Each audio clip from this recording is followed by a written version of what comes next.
And it's my pleasure to welcome our first speaker, Janet Sisler, our Vice President of Mission Integration. Thank you very much, Jocelyn, and a very warm welcome to all of you on this brisk autumn day in the midst of a new surge of COVID-19 in Chicago.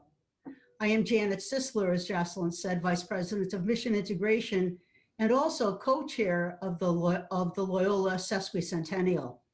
And what a time to celebrate our legacy and to shape our future.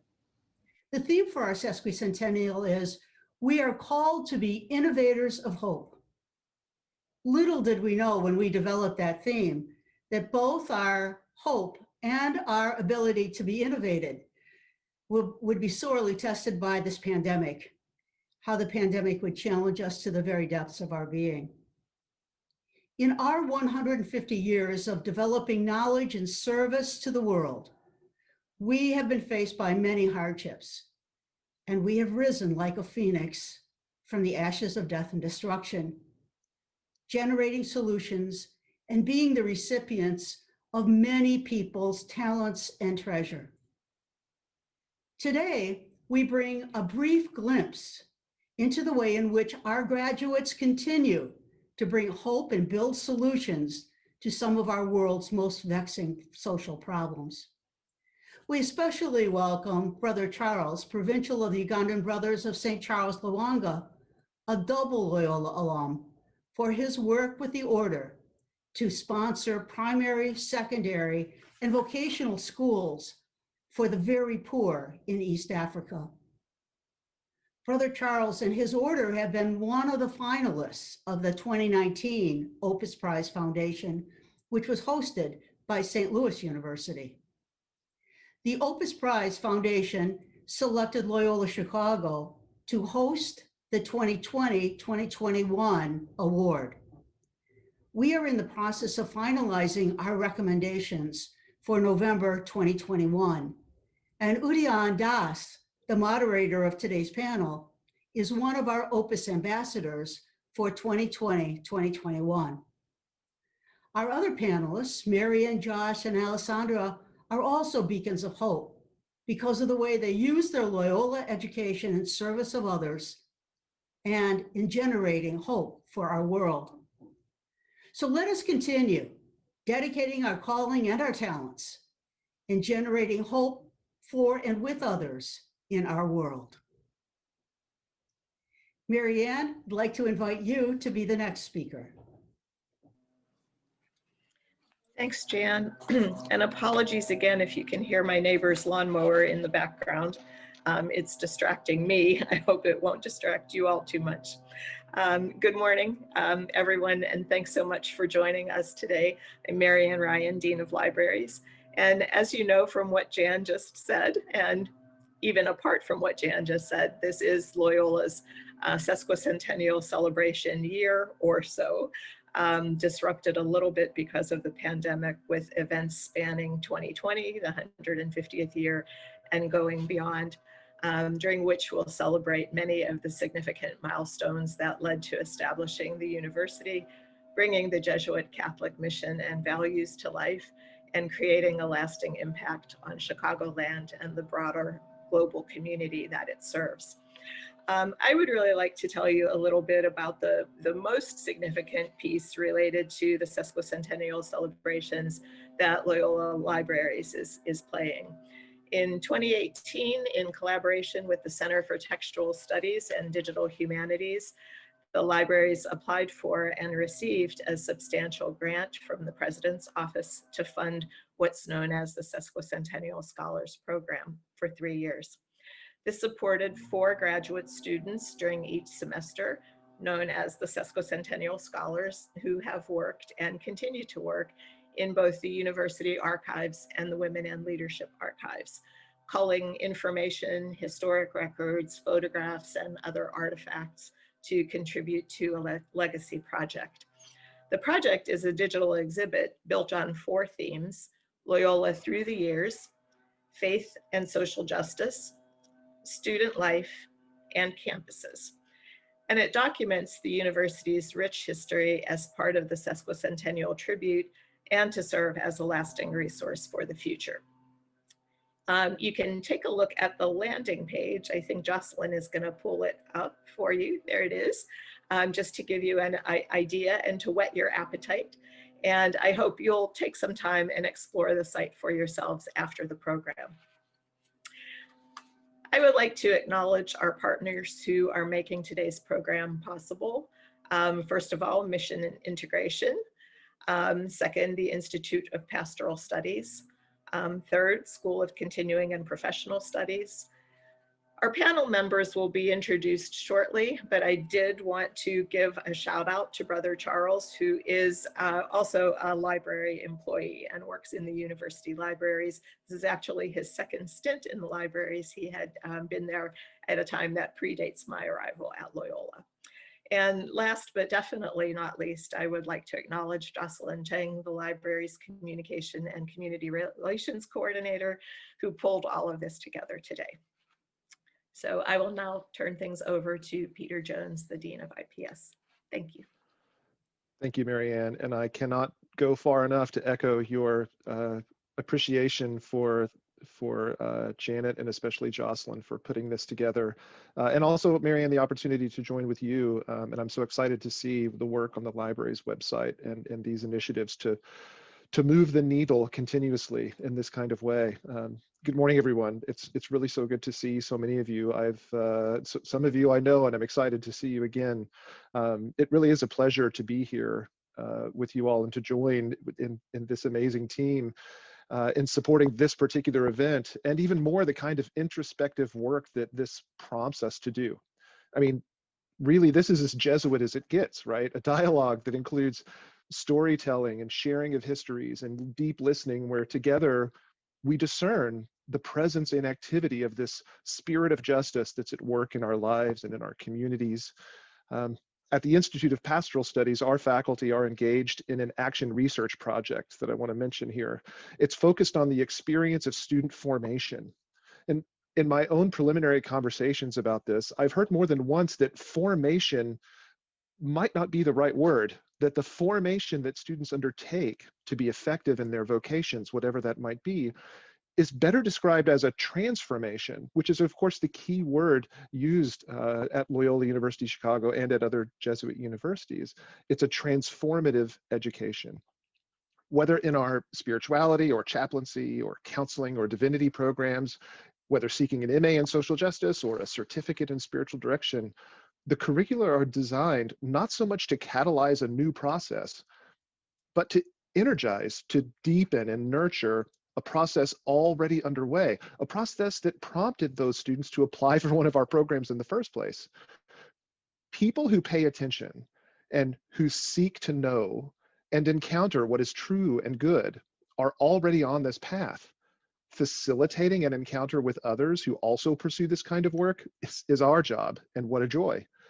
When these students and alumni and community partners listen and engage with one another, listen and engage with their faith traditions, their community's traditions, listen and engage to others who've responded to such a call, they can't help but reimagine themselves, their person.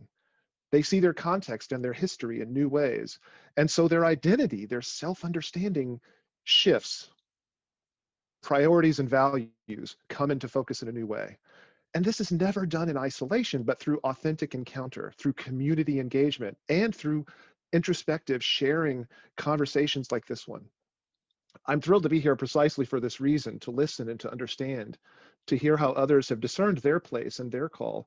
And I thank every one of you for being here to participate in this, especially those who will be speaking with us.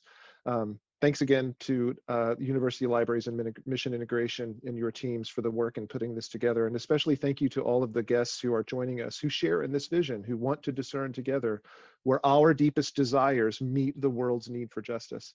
And with that, I'll hand this over to Dr. Mike Canaris to introduce our speakers. Hi, yes, thanks, Peter. Thanks for your inspiring words there. So my name is Mike Canaris. I teach in the Institute of Pastoral Studies. I teach both ecclesiology and Ignatian spirituality, with a focus sometimes on immigration studies as well. And I chair our Global Engagement Committee. And so in addition to coordinating our programs in Rome, and in the UK, actually, I help with those as well. That my wife was born in Argentina and then grew up in Spain. And so I joke that she's my second favorite Argentine. Peter's heard that joke a few times.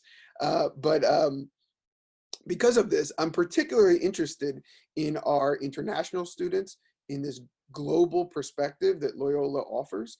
And so we wanted to highlight that today with these amazing speakers that we have lined up from our programs.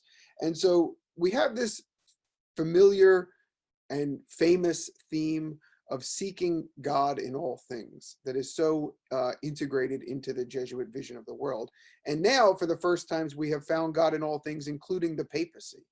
And so this moment provides a particular opportunity, because I think it's bequeathing on the church and society at large these sort of twin patrimonies that everyone now can somehow imbibe the spirit of the Ignatian values and mission at a new level, with this sort of heightened platform that Pope Francis has to speak to the world.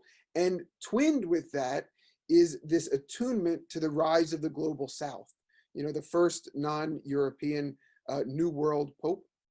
There were a few early African popes, but the first Pope from the New World, and sort of a Pope from and for the New World. That is one of the reasons that I think we're at a unique moment in history to listen to these international perspectives. And so that's how we framed the conversation today. So it's my real honor to introduce our panel. I know all of them personally. And so first, our moderator is from Udan Das from the School of Professional and Continuing Studies, not only a colleague who teaches computer science there, but a friend as we traveled together through a semester-long program of the All Things Ignatian faculty seminar. And so we were able, for over the course of a semester, a few semesters back now, to break open the tradition of Ignatian heritage and the glories of the patrimony in a new and deep way together. And so that was a great joy to walk that path with Udan. So he came to mind immediately as someone that we would hope to guide this conversation. And then our amazing students, you know, it's a dream job every day. I say at least once a week, I can't believe they pay me to do this at home, because to have these conversations with these amazing students who have such a wide life experience and from all over, not only the globe, but the age spectrum and expertise spectrum, it's amazing. So it was easy to come up with great speakers for this panel. So I will just go through the four of them, and then I'm going to kick it to Udan to host the conversation. First, Maria Camargo is a current student. She's also a grad assistant that works with us in the IPS. She's very involved in our student engagement committee. She sort of runs it, and I assist her in that. She focuses on social justice, both in her degrees and in her passions in life. And she's come from Brazil to study with us. And so we're excited to have and welcome Maria. Second is the sort of incomparable Josh Growlski.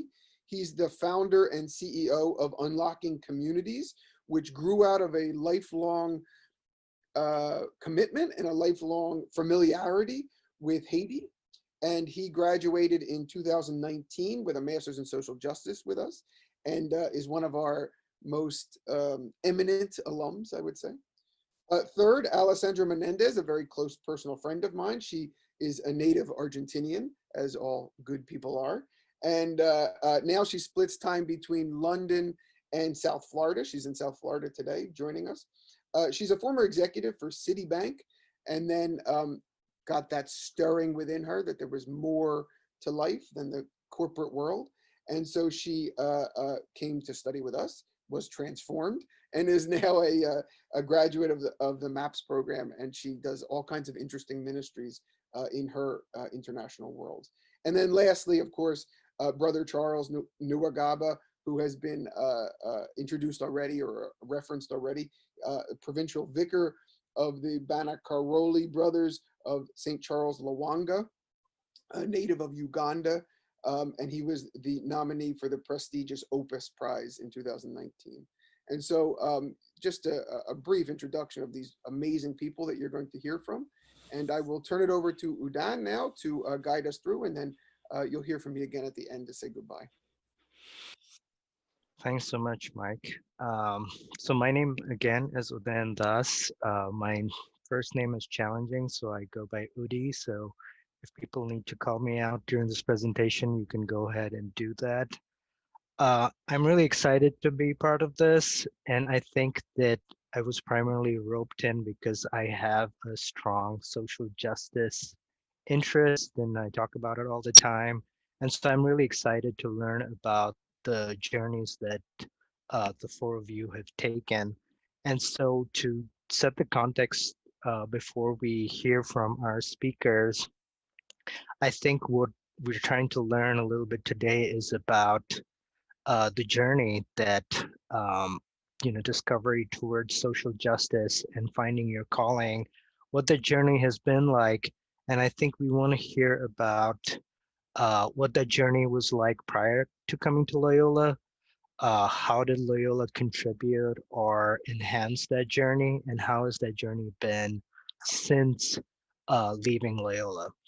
And so what I'll do is we'll go through with the speakers one by one and let them present.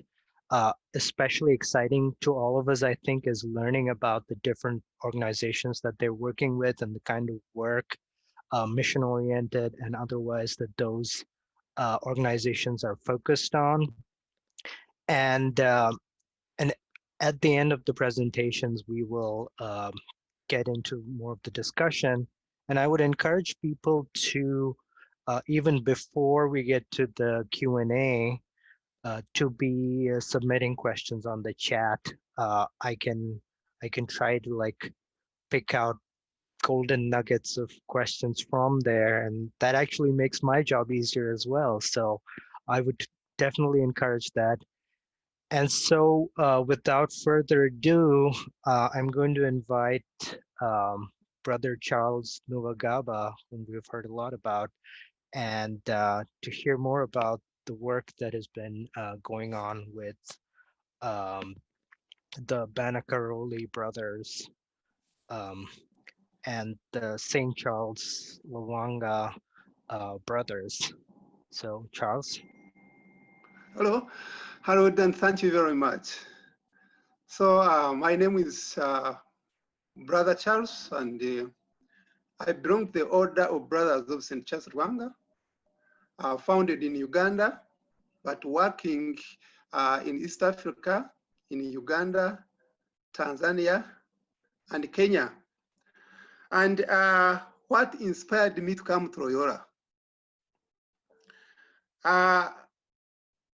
There are many things which really inspired me, but one of the things which inspired me to come to Loyola, I really liked Loyola because of the rich education resources and faculty and the university mission of training people for others.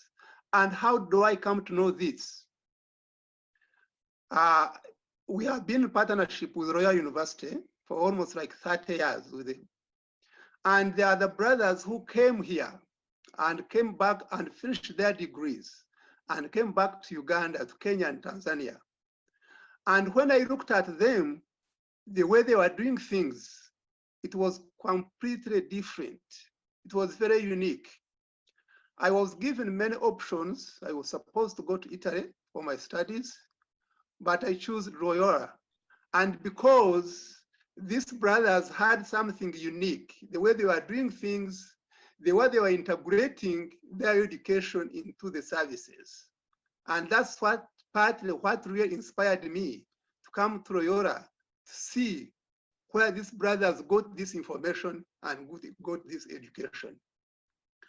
And when I came to Loyola, 2005, before I was a principal of high school, and I was doing well. I thought I was doing well. But when I came to Loyola, I was more transformed. And when I went back, I was completely different. It was not about education, but the dedication and values that shaped me education and values that shaped me how to integrate my education into services, how to stand for people, for social justice. And in my dear life, for the last almost 18 years, I have been trying to integrate social justice into my services. And of course, the brothers have the same mission with the Jesuits. The brothers are committed to the rehabilitation and development of children, especially the orphans who are victims of AIDS, who suffer from severe poverty. We are dedicated to the well-being and education of the children to enable them to realize their future in empowered community through education based on Christian values of love and charity.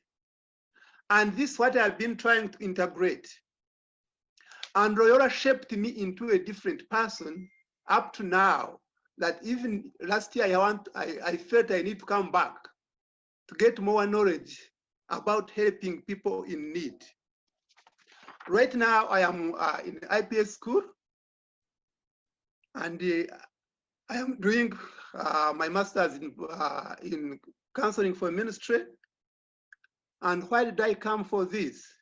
During my ministry back home, of course, I was integrating a lot of information, transforming people to live extraordinary lives. But there was something lacking in me. I met many Africans who struggle with mental health and lack of options for clinical treatment. So as I do this course and I finish this course, I think I'll be more services people. I'll be more to integrate these services and transform lives of the people so that they are able to help others. Our mission is always helping people to help others. And if our education we acquire can help people to live a meaningful life, I think to me, that is our success. And this is what I have been doing, accompanying young people, giving them hope filled in the future. And with extensive network of schools and training, this is what we are usually do, of transforming lives so that those lives can go and transform other people. And I feel this is what is education for. Most of our brothers and me too, I have been working in orphanages, in slums, and what we do there, we rescue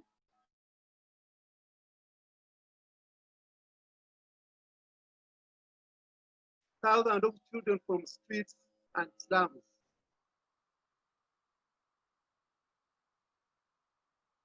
Brothers work hard to strengthen communities through grassroots, by helping people, by helping others, and who have been agents of social change in communities. And this is what I have been doing. And this is what I learned from Loyola. And this is what made a difference in my services when I went back. And this is what I am still. And that's why I'm here now, acquire more skills because of the rich resources of Loyola University, because of the mission. That's why I'm here, acquire more education so that I can go and integrate faith and hope into my services. And that's the way I look at things. So it's not about only education. It's about how I integrate faith and hope into my services.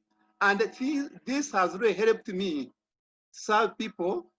And you have heard that I won an award with Ops Prize.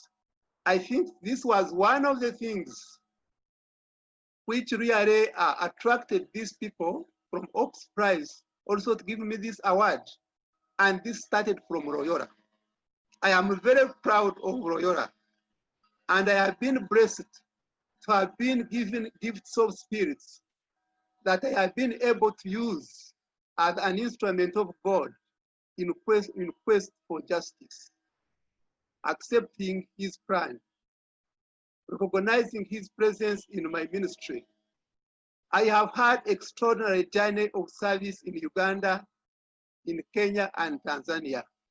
And these extraordinary services have been enriched because I integrate social justice into my services.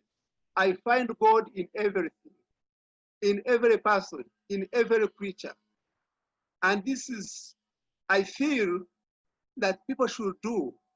And this is how our education can be meaningful when we are serving. I like Loyola and I am proud of Loyola because Loyola has made me what I am. I think 2005, it changed my life up to now. And I'm proud of it. And people whom I have transformed, there are thousands and thousands by my services. And I'm proud of that. And I'm very grateful for your invitation to share my story. And I hope this story will inspire many people to live extraordinary lives, to make an impact in their communities where they will be, strengthen faith and hope in people's lives. And I think that is the use of our education. Otherwise, if our education cannot give people faith and hope, then to me, it becomes useless.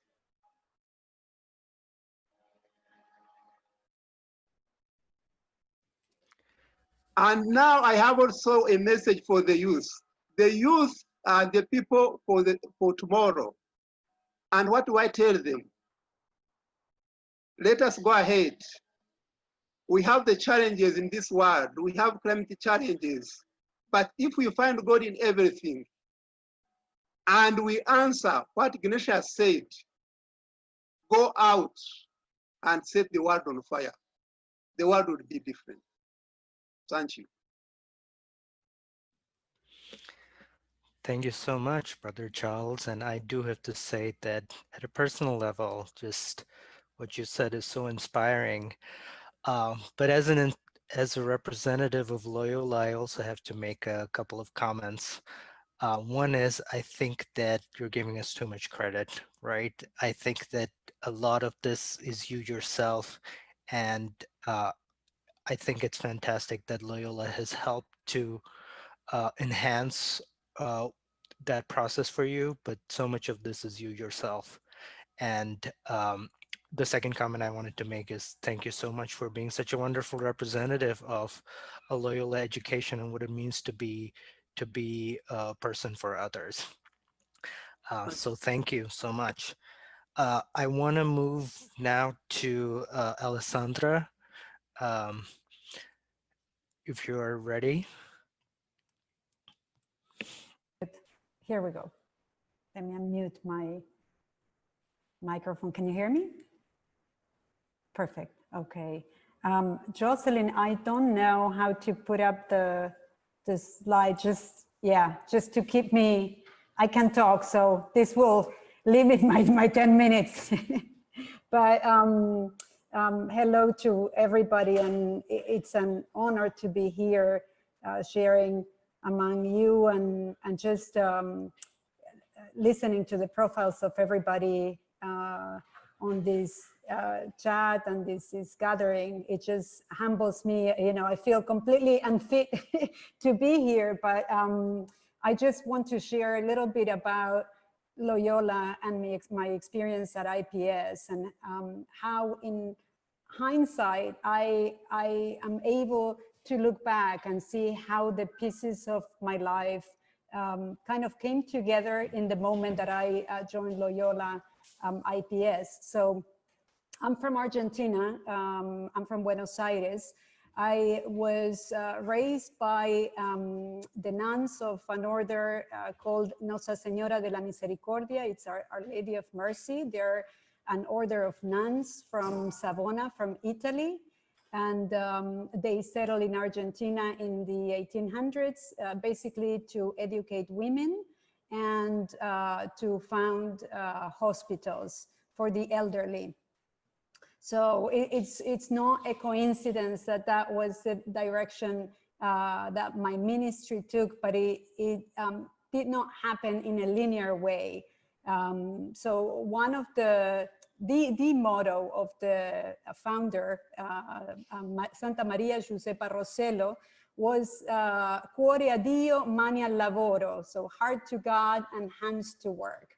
And the group of nuns that I grew up with were very progressive for the time that we were living in Argentina. I grew up in the military dictatorship. I did not know what a democracy was until I came as a 16-year-old to the United States with my parents.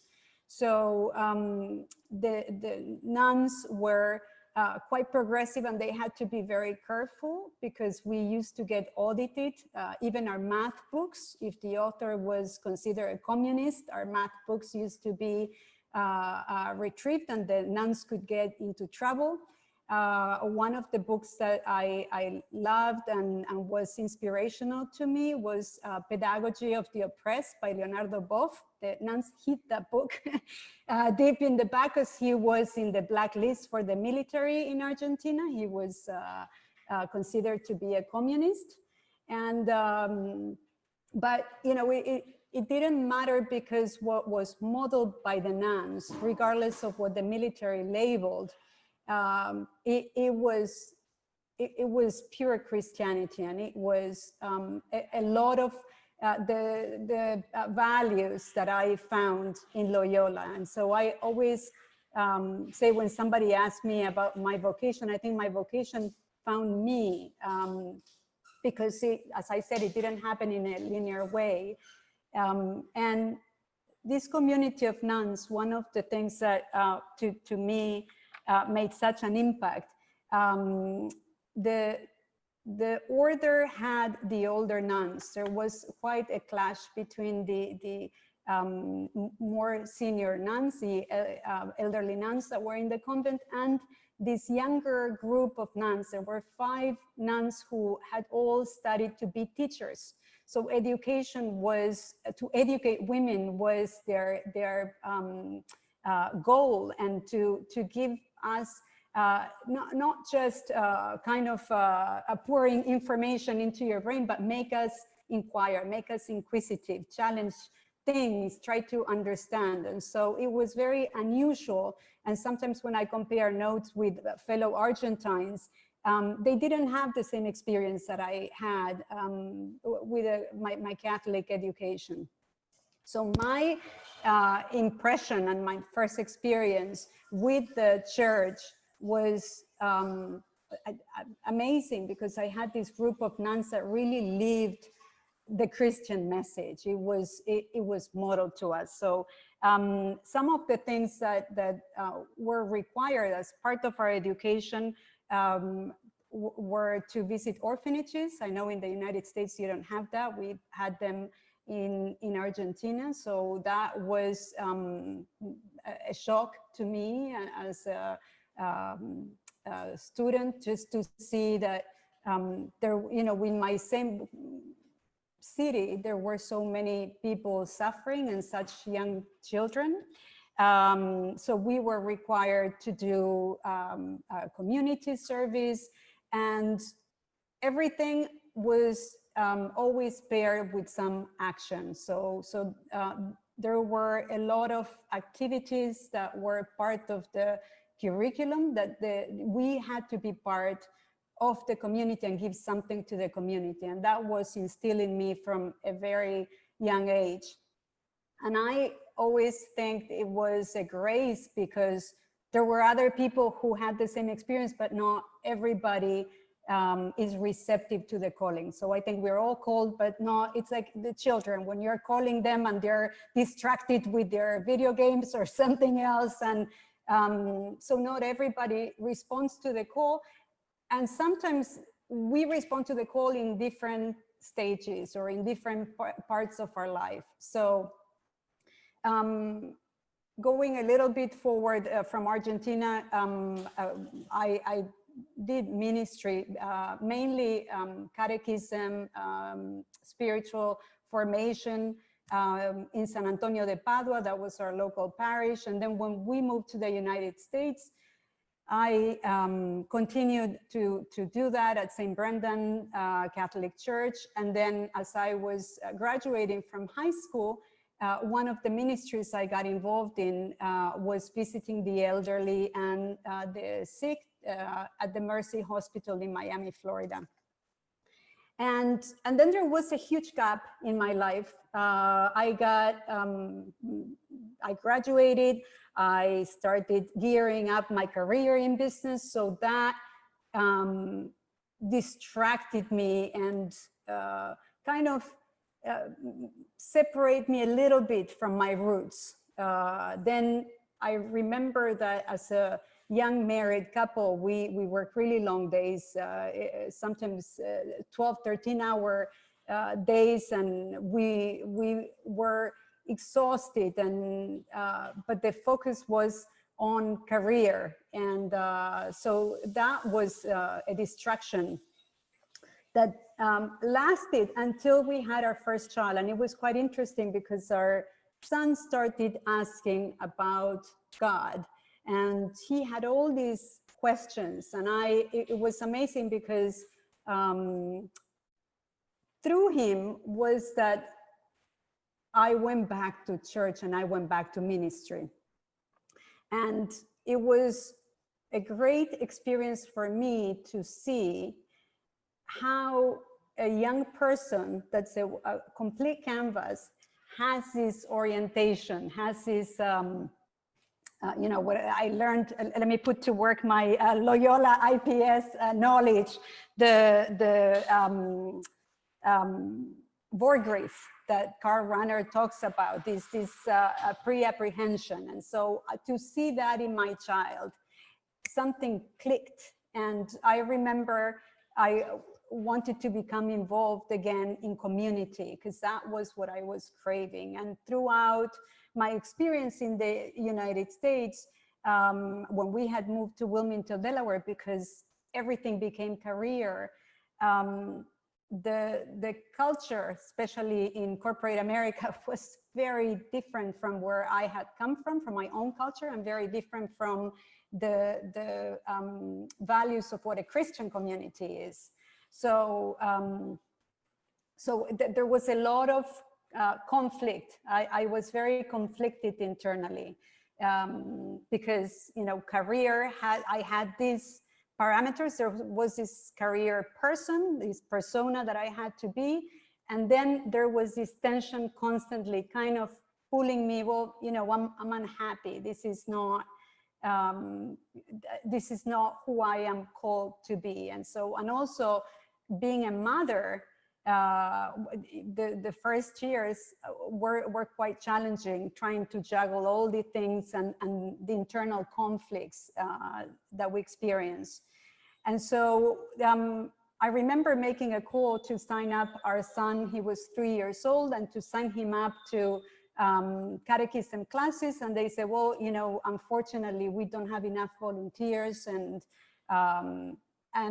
I remember the director of religious education, she's still there, Pauline Berlingeri, and she said, well, if you're willing to volunteer, we can have your son. And so that brought me back to ministry and to the church. And the rest is history.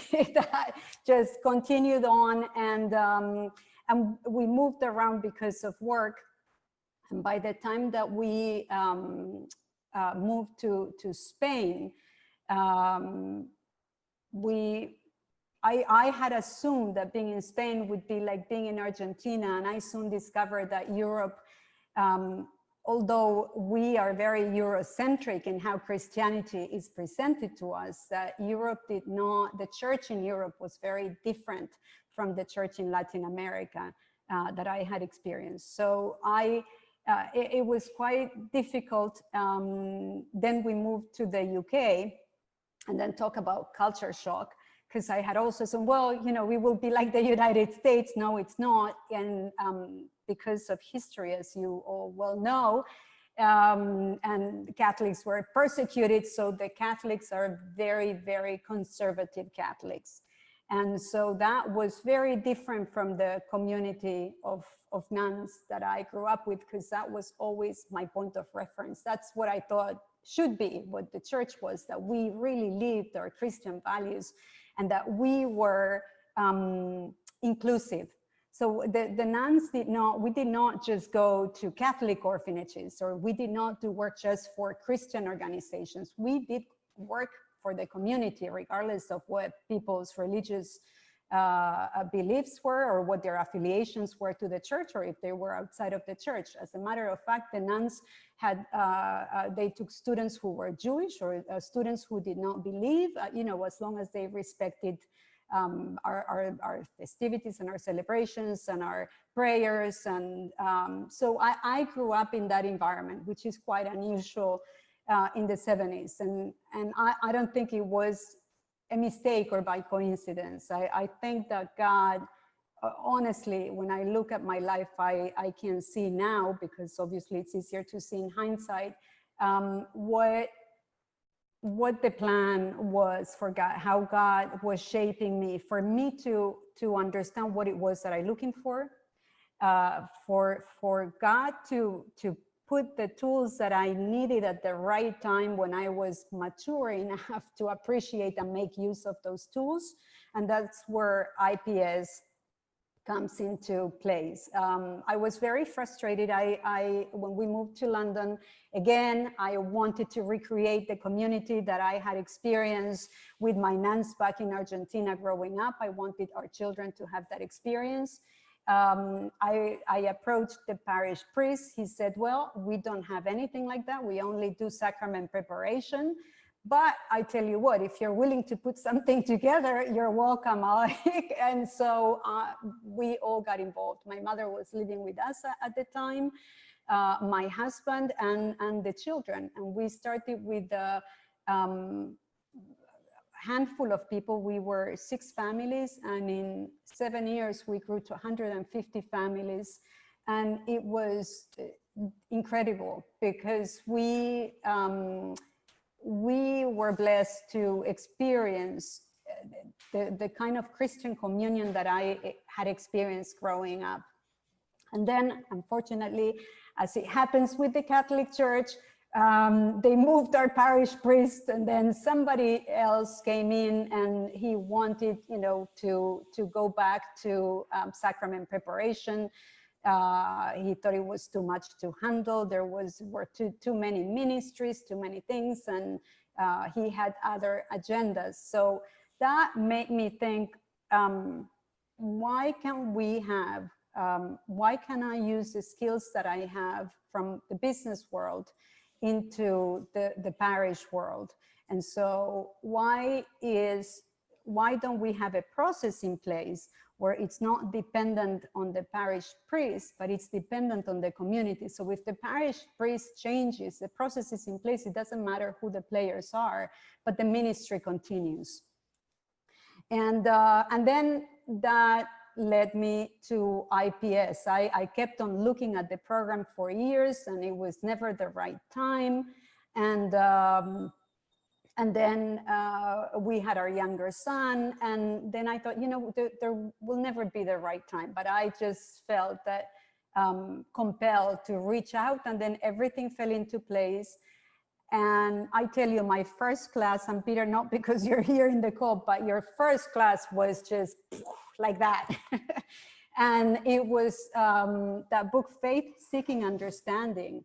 And I felt that St. Anselm's saying, that faith is actually faith seeking understanding, that you were giving me carte blanche, that it was okay for me to know more, to know deeper about this relational God, this God that kept on calling me, and the journey was here, but then these difficulties. What is God's plan for me? Where I have this calling that I want to create community, I want to share whatever it is that I can share with other people, be it spiritual formation, be it elderly ministry.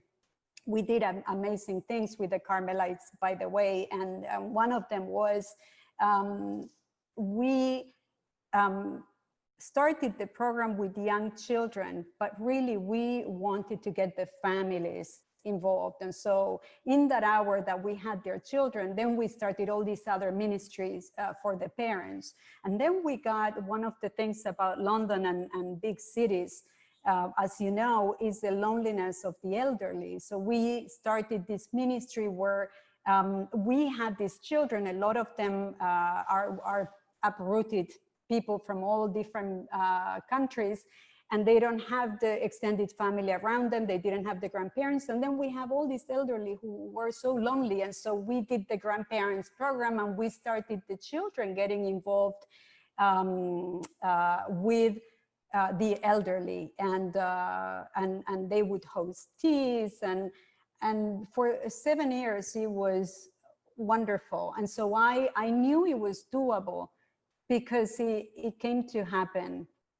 And so the one thing that I will tell you, when I started IPS, and all the students from all different faiths, from all different walks of life, and for me, one of the things that my nuns from Our Lady of Mercy instilled in me was inclusivity. And so the lack of tolerance that I experienced sometimes within the church in London, it was such an internal conflict that I felt that I was able to breathe when I started the program at IPS. And I felt that God was calling me to expand. So we always go to familiar places. So for me, the familiar place was always the parish, the church.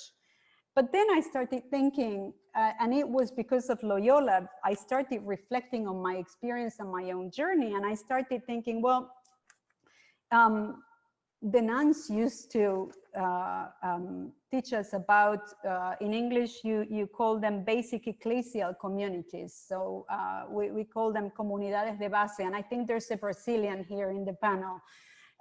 So she'll be familiar with this. But basically in the 50s and 60s in Brazil, and especially Leonardo Boff was, who was a priest at the time, and he was a pedagogue and a theologian, but he had this idea of taking education to the countryside, to the oppressed, to the people who were the workers in the farms.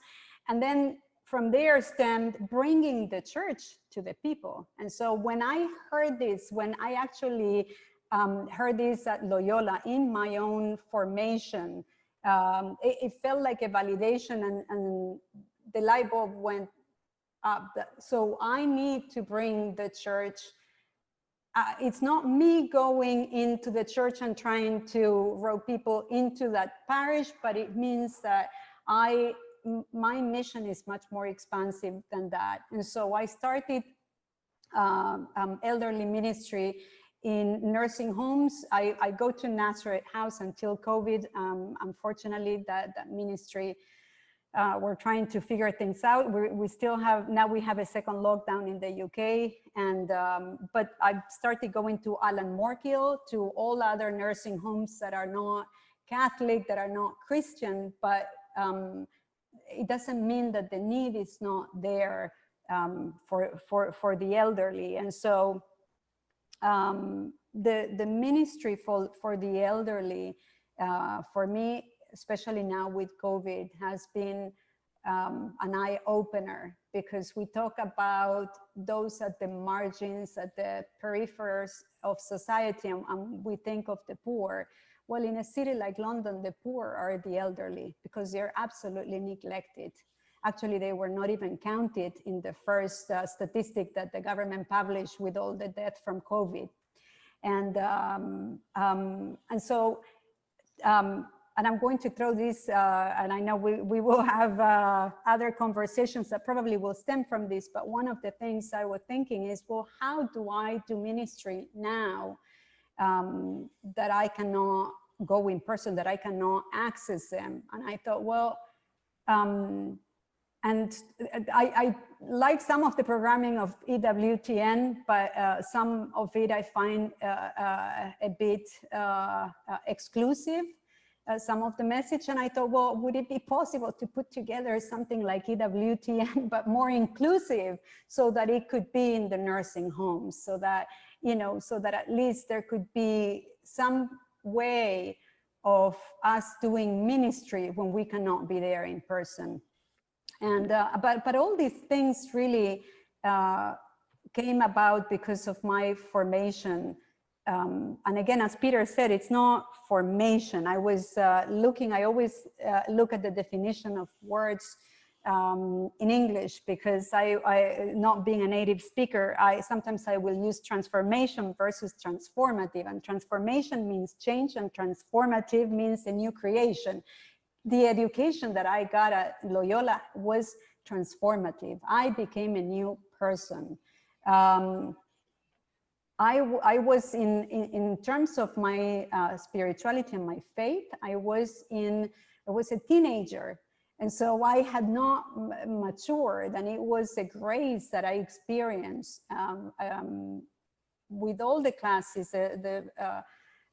but especially studying, and that's why I mentioned Karl Rahner, because the more I studied Karl Rahner and the more I had to write about him and do research, yeah, it just clicked, this whole idea of inclusivity. And that's what IPS instilled in me, this inclusivity that is transformative. So thank you. Yes, yes. Thank you so much. I was just about to jump in. She's one of the closest people in my life. She's like a sister to my wife, and her and her husband were the padrinos, the godparents in our wedding. So I could gently jump in and say, yes, to the next person. Thank you. I told you I can talk. I'll mute myself. Wonderful insights. I really loved it. Thank you. Thank you. Thank you so much, Alessandra. And in the interest of time, I'll refrain from any comments, and I'll just invite Josh. Good afternoon, everyone. Thank you so much for the honor to talk with you all today. And Brother Charles, it was great to hear your story. And one of my colleagues lives in Uganda right now. So I was just speaking with them yesterday and hearing about this, just what's going on there and the impact that they're having there and future plans for collaboration. But my journey to Loyola started in kind of a unique way, actually, and weaving in with my vocation. I started at Loyola and met so many wonderful people along the way. I came to Loyola, honestly, because I was looking for a degree program that I wanted to do while also working to start unlocking communities, the social enterprise I run. And I knew if it didn't succeed, I needed like a degree to fall back. I wanted to have something else going on, so I could tell people that I wasn't just like starting a company, starting a nonprofit. I was also going to school. And so I said, I'll go do the certificate at least, but I loved it so much I stayed for the degree. And also, I think it was destined because my mom actually did the original Loyola IPS program. And when I was graduating, she told me the story that she actually brought me to class when I was a 1-week-old baby. And so I say Loyola was, from like 1 week old, I was starting to get my class credits in. So, yeah, so really just found Loyola in so many different ways, and the beautiful Jesuit mission really resonates with my undergraduate university at Rockhurst University in Kansas City. And where on the undergrad level, I focused really on the tactical nature of running a nonprofit. I focused on the accounting side of it. And then I really was looking for something more theoretical. I spent 3 years working at the National YMCA and got to travel around South America and do some traveling in Europe for them, but really wanted to come back and combine my faith and talk about what it would mean to really truly design an organization rooted in Catholic social teaching, although not necessarily a Catholic organization because of how it can be at times exclusionary, And so with all that said, I, through the Loyola program and through the guidance of Peter Jones and others and the classwork, formed Unlocking Communities, whose mission is to equip entrepreneurs with the education and tools they need to sell sustainable products, such as clean water filtration systems and clean burning stoves that unlock economic, social, and environmental transformation in their communities. Currently, we are working in Haiti, but in talks about franchising our model and working with a partner in Kenya, and then also with another partner in northern India through a collaboration with Heifer International. So soon to expand. Just to give you a breath of our impact, we have saved the Haitian economy over $1 million so far to date, and we have impacted 1,400 families' lives and well over 10,000 people with soap. In the last year, we have produced over 1,500 gallons of soap locally in Haiti. That's not it. Next year, we will be selling about 5,000 water filtration systems with our 3-year goal to impact over 135,000 people by the end of 2022. And that will result in $20 million in cost savings for the country. So all that being said, as you can tell, really living out the Ignatian mission of Majas, always looking for more, always looking at how do these initiatives not just become ministry, but be transformed into the more, and looking at finding God in all things. And in being the founder of an organization, it's extremely exhausting at times and kind of extremely lonely. But I try to center myself, always looking at finding God in all the conversations, from those moments of connection cross borders, those days when I'll be talking to people from around the world and realize how beautifully connected the world is from piece to piece. And to me, vocation is really like when you find your vocation. So many people say so many people have commented to me in the last 2 years that they're so jealous and so excited for me that I have found my vocation or found my calling at such an early age, when so many people spend their life doing it. And I tell people I have to stop and think, and I'm like, it really is, because even when I work 55 hours a week, it feels like I'm exhausted, but it feels like I could keep going because it's truly my passion. And so I think your vocation is finding that thing that keeps you going. And even in those exhausting days, there will be exhausting days in everything, but that keeps you going. I think the challenge though with vocations is that they don't burn you out at the same time, especially when you're working with marginalized populations, not being burnt out. And I would see that a lot at the Y, talking to people who pour their heart into the work, but then get really burnt out soon after. So that is really what vocation means to me. And Brother Charles resonated so much with all that you were saying about increasing the opportunities for the youth in entrepreneurship, and also focusing on being a voice to the voiceless. That is one of our big things. We're working in a lot of communities in Haiti that don't even have cell phone access in their community or internet access, and bringing opportunity to access clean water and clean burning stoves to them. And the impact since COVID has started has been huge. One of our community managers came to my country director and said, did you know that COVID was coming? Because we've been training for the last 2 years in how to do proper hygiene and proper sanitation. And so he's like, you guys have been doing the work to prepare us for things like this. And it's, you hope that things like this might never happen, but it's in that preparation, and it's in that community building in community and in those conversations that I find the most joy and fulfillment. So thank you so much.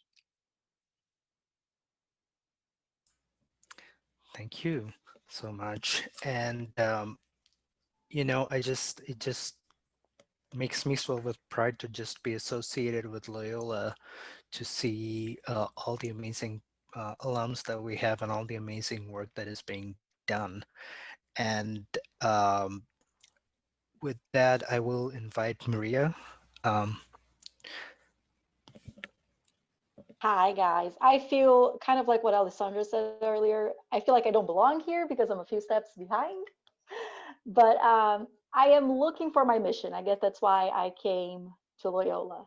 Much like Alessandra, growing up in Brazil and having a different reality, being in the US is something completely different and new. And I was thinking about, I was like, how did I choose Loyola? I couldn't remember because it's only been 2 years, but it seems like it's been so long because we learned so much. And I handpicked Loyola. I was having a conversation with my brother, working 1,000 hours a week, going crazy in a business corporate world. And I was extremely not unhappy, but I was feeling like there was something missing. And my brother knows I like to study, and I had lived in the US before. And he said, why don't you go to a Jesuit school? See what they have to offer. Jumped on Loyola's website, and the social justice program just came up. And when I read the sentence saying we're creating agents of change, I knew that's what I needed to do, and that's what I wanted to do.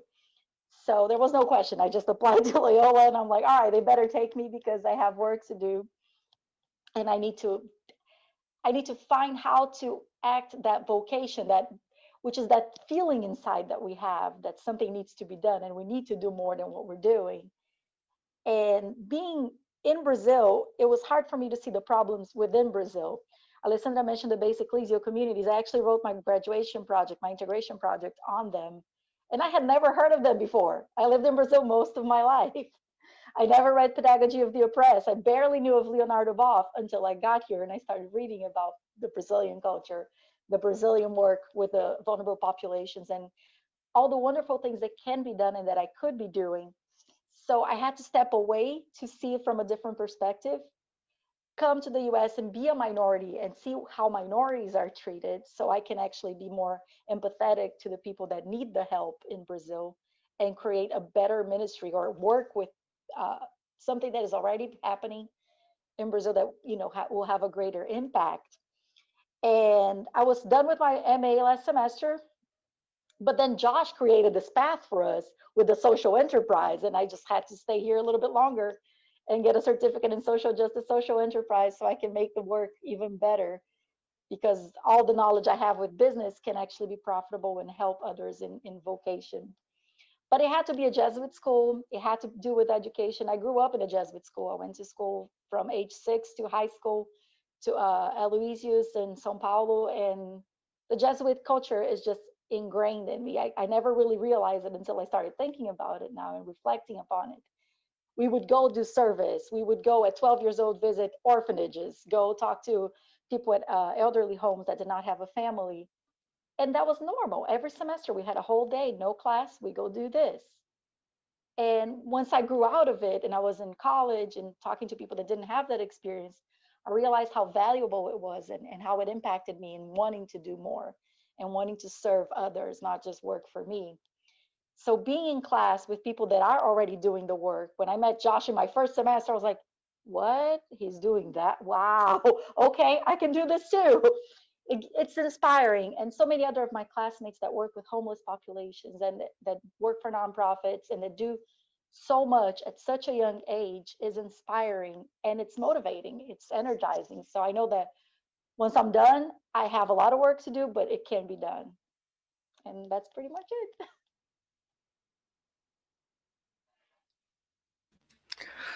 Well, thank you so much, Maria. And I want to jump into the discussion portion of our programming today.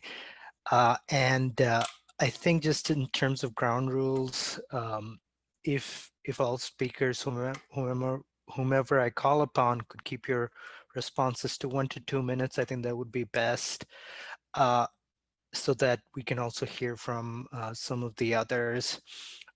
As far as asking the questions, I think the easiest is if people could put a question in the chat, but if you do want to have a question that you want to ask over voice, then I could ask you to use the raise hand function in the participants area in Zoom. So you can do that, or you can just put it in chat and then I will be able to pick it out and ask the question of our panelists.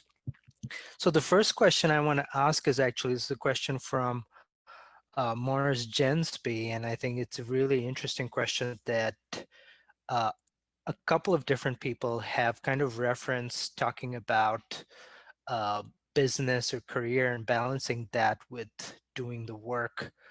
And Josh, you also mentioned balancing the kind of day-to-day business concerns of raising money, I sit on the board of a nonprofit, so I know what that challenge is very intimately. So I was wondering if we could start with Josh to first talk about how do you balance that kind of almost functional kind of dollars and cents thing with um, keeping uh, the drive and keeping the mission going forward.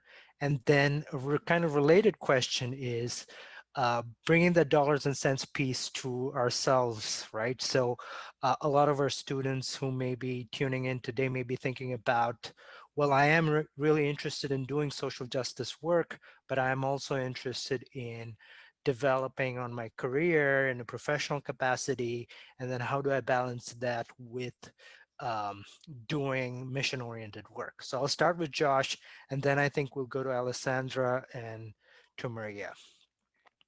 Thank you, Morris. And that's great. That's a great and challenging question. And I am someone who's very risk adverse. So it's a lot of trust in God. And also just like the metaphor that I always use is you have to have the courage to leave the shore and walk on the water at some point in time. And really, it took a push. It was on Ash Wednesday one year. I got kind of pushed out of my old job and it was for the good. I told myself by Easter I'll leave if I'm not gone by Easter, and on Ash Wednesday I got pushed out. So it ended up being great for me.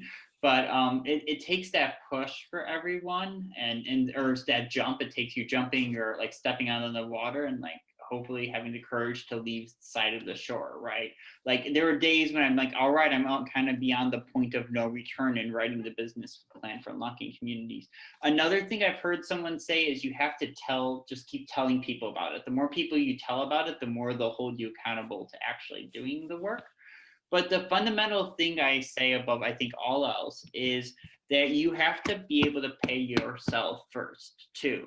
It was hard when I started an organization to build in a little salary at first for myself. Not anything crazy, but a little one, because if you don't, then like how is the work ever going to outlive you? Because you might be willing to do it for free, but someone else might not be. So you have to put that in.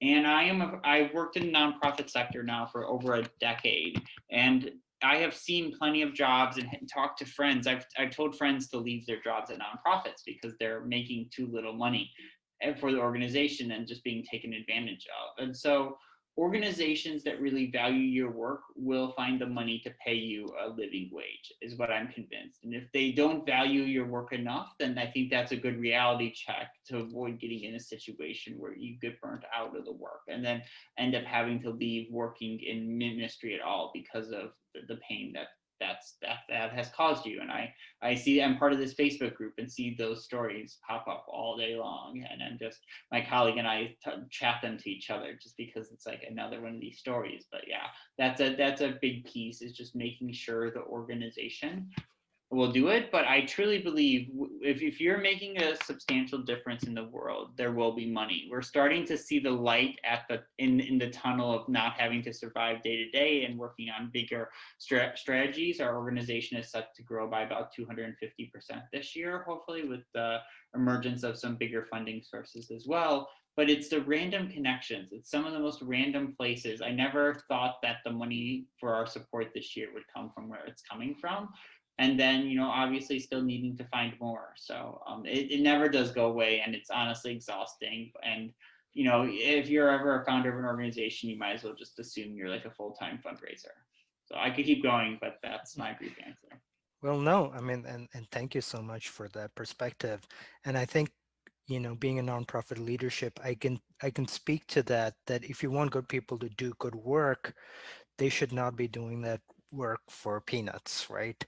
And if you have that attitude in leadership, then there's an advocacy component to that as well. When you're going out and talking to funders, asking for funding, that is an explicit piece of it. Is we want good people, and to retain good people and make sure that they don't get burned out doing good work, that they have to be adequately compensated.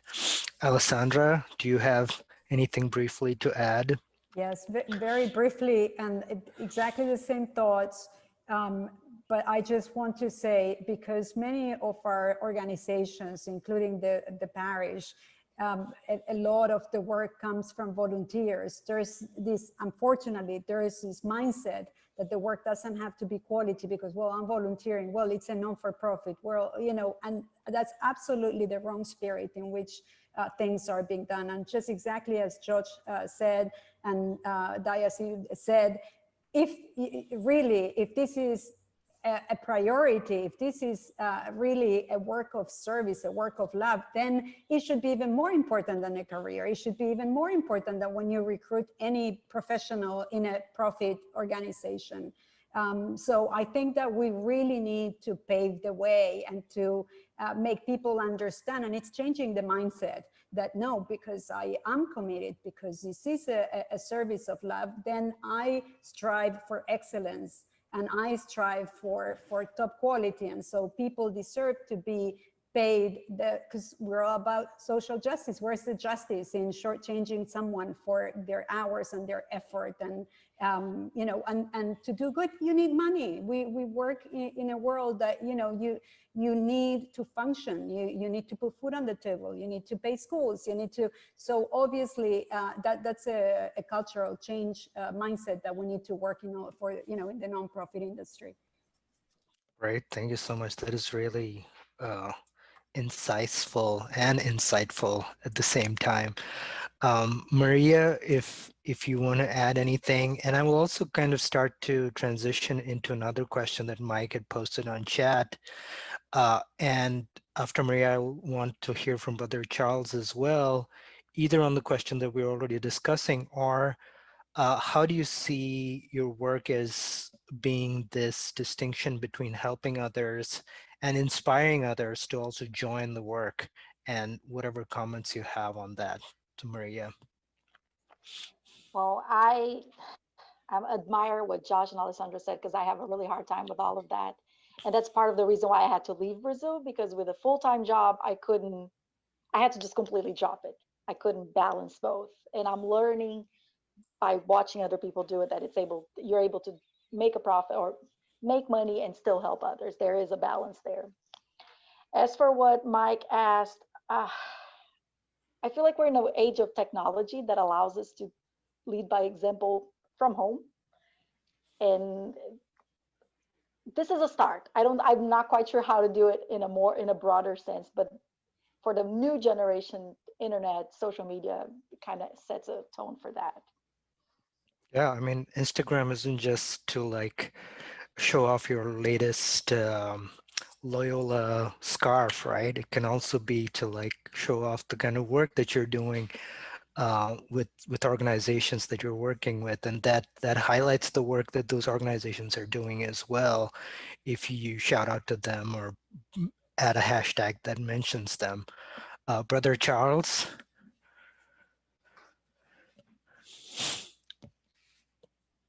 Thank you so much. For many years, I have worked in marginalized communities with vulnerable people who live below the line of poverty. And how have I been successful? As I said from the beginning, first of all, when you become ambassador of hope, you give people hope. You strengthen their faith. They come together. They can make a difference. And how have been successful? We trained people to help others.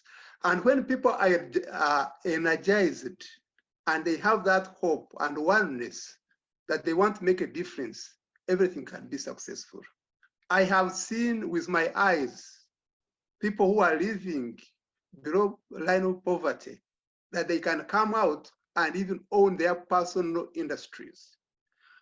Part of my job has been vocational training programs that we train people to make things. For example, we started 2 years ago, we started Teenager Mothers Program, where they come when they are pregnant, we care for their babies, and we teach them. And immediately they go back to the community.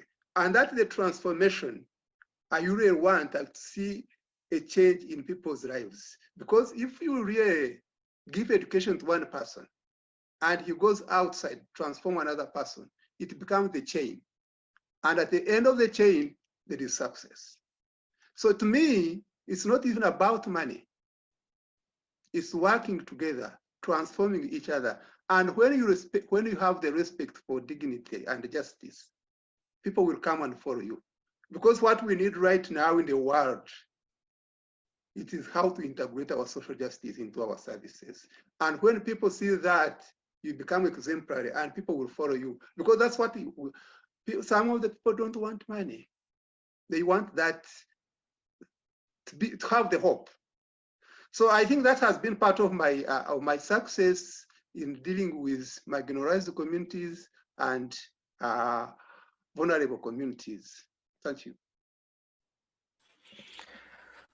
Thank you. Thank you so much, Brother Charles. I think that also, I think, ties into this notion of finding time, right? So if in the ways that you act, the ways that you do things, you can also demonstrate things. So, right, are you have your work day, but then do you spend time, to pick up on the thread of the video games, do you spend several hours playing video games, or do you spend a couple of hours a day doing some other kind of work that advances the mission, right? So you can have a career and you can still be doing things that advance the mission.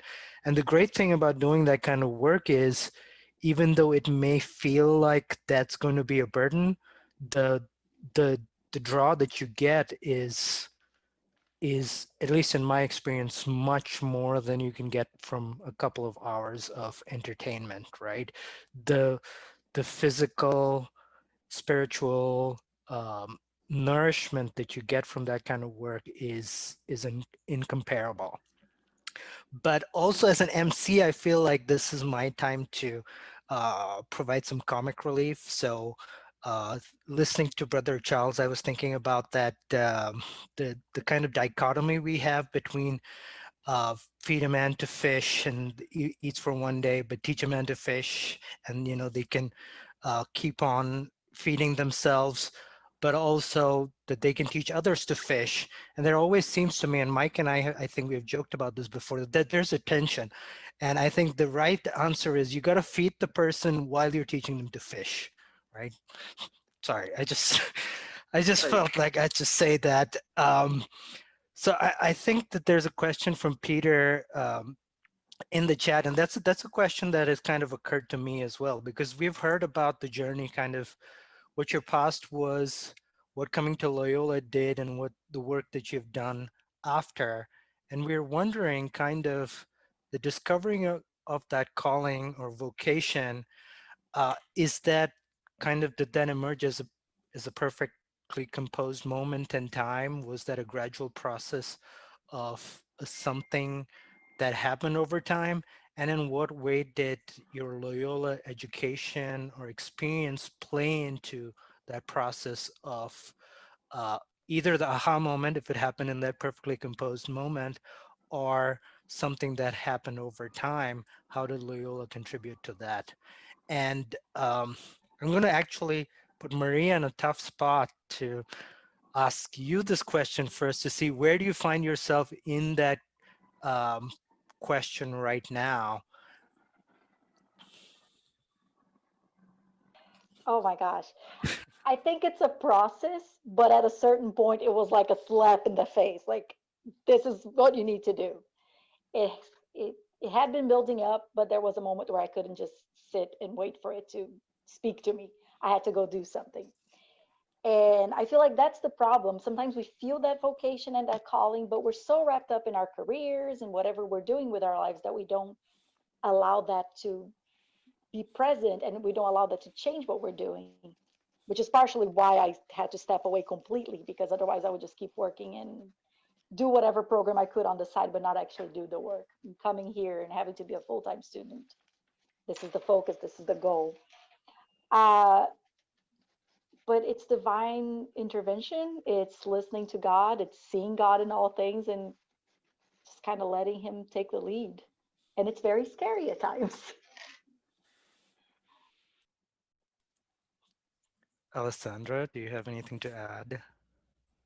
I just thought of motherhood. I have to tell you, I freaked out with our first child. It was, they don't come with a manual under their arm. I think it's a process, because society unfortunately brainwashes us for what we have to do or what we have to be. What I mentioned, that period in my life where I was so conflicted with career, because I went into a path that to continue growing in that organization, I had to sacrifice family. And I justified it. I kept on rationalizing, well, this is good for them because this, the college will be paid for, and I think that yes, exactly what Maria said. At one point, it comes like a slap in the face. This is, but then I think it's a process. I couldn't have it any other way. I look at, our eldest is 21. And I can't believe how time has gone by so quickly. And yes, it's daunting and it's scary, but it's so rewarding. And then I think Peter posted in the chat, it's just, you give to it because it's in the giving that you're fed.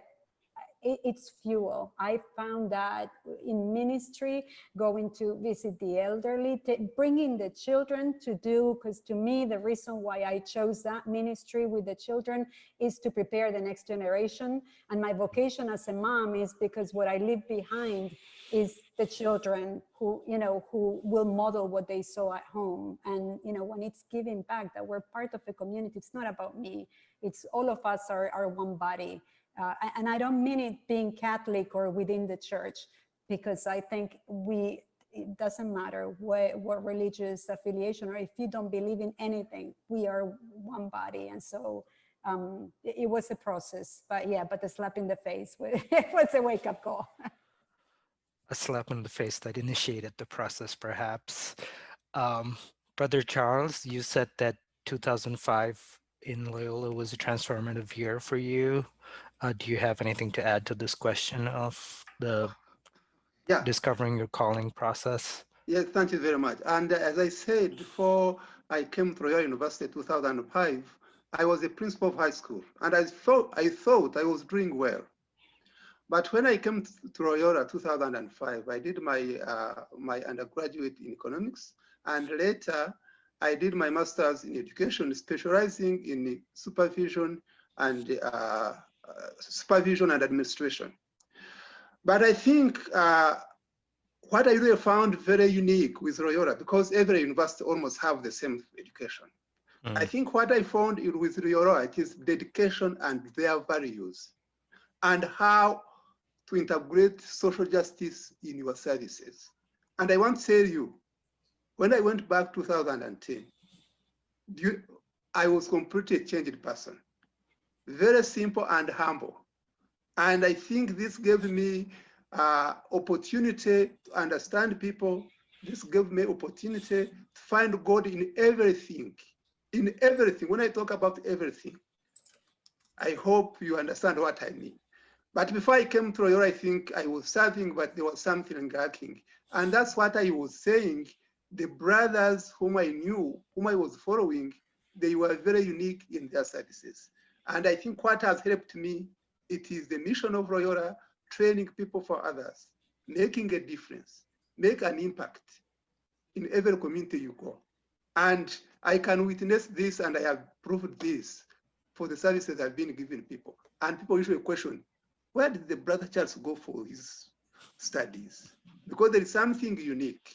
So I think that's why I'm saying I am proud of Loyola. Go out and send the fire. Thank you so much, Brother Charles.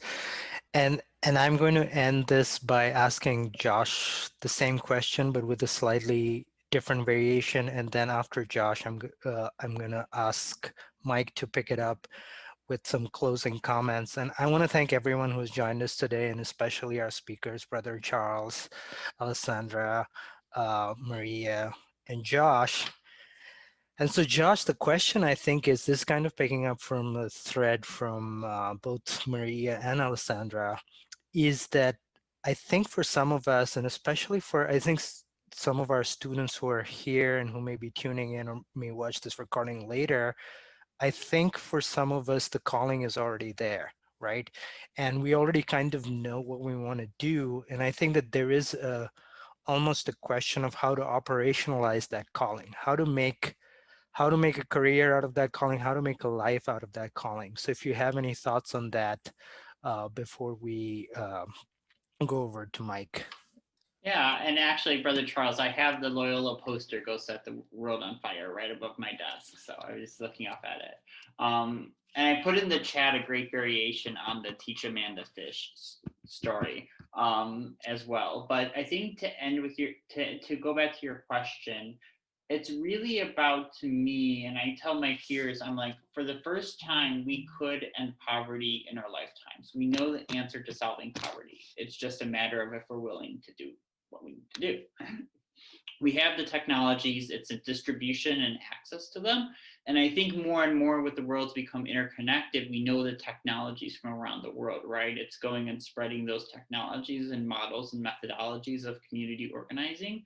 So how do you operationalize them is, to me, how do you take your calling and your vocation and say, how can I work to solve an issue to eliminate this issue, and go and find an organization that's doing that and support them? Or if there's no organization doing that, then try to merge with an organization, which I tried to do, or go start your own organization. I don't recommend starting your own organization. It's a lot harder than it appears to be.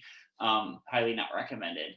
But yeah, so really figuring out, like, how can you move the needle? I think in the social sector, we forget that our job is to actually put ourselves out of business when you're looking at addressing a specific problem. So we operationalize the theory of change. You want to operationalize it so that our work in Haiti will become a self-sustaining, profitable business within 5 years, and that we can exit, that we have an exit plan for our work.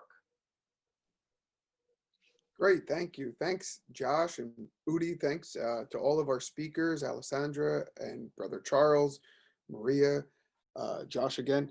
You know, I was involved, just a minute or two in closing here, I was involved in a online conference earlier this week with the USCCB, the Bishops' Conference on Lay Leadership.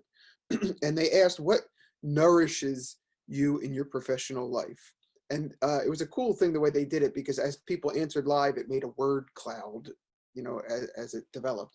And so many people, including myself, put colleagues, people, in my case, students, but this was not all professors. So, you know, people that they engaged in their own professional lives. And for me, the reason that is the case is because of this magis quality that we have seen exemplified in these students, these presenters today, in so many various ways. And that idea of the magis is never competitive or acquisitive. It's not about more stuff or more degrees, more letters after your name, but rather it's the idea that we're somehow always incomplete, that to use Rahner's language, the theologian Karl Rahner, we're somehow fundamentally open. We're in camino, we're in salida, we're on a journey together. And so to interpret the magis in all these various settings, both geographical settings and sort of existential settings where each of you are living and working, is so inspiring for many of us. And we want to thank you for that. You know, the process of education, the etymology of the word education, is very far away from the banking theory that's come up, the pedagogy of the oppressed and things. The idea that somehow we have all this knowledge as Loyola, the institution, professors, administrators, staff, and that we're going to impart that knowledge on the blank slates of students' minds. That has nothing to do with what we're engaged in here, but rather the etymology of the word means to draw out of, to delve deep and pull out of the vast storerooms of potential that each of you already have, and that each of you are developing over the course of your lifetime. And so to be able to do that with students is a joy and a privilege. And I want to encourage and affirm all of you that we learn as much from and with you as we do in the process of teaching. And so to be able to hear these amazing experiences has really touched me personally at a very profound level. It's an affirmation or a reward. It's very rewarding in terms of my own vocation as a professor, to see what you have all done and to continue to support you in any way that we can. And so I just wanted to say thank you very sincerely, authentically, and passionately for everything that you do and for the world and for us at Loyola, because you are our best ambassadors.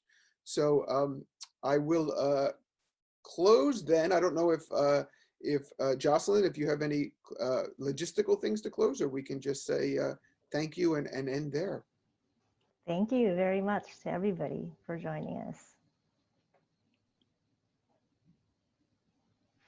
Thank you for having us. Bye. Have a good Thank you. day. Thank you. Thank you. Take care, everybody. Thank you, everyone. Thank you.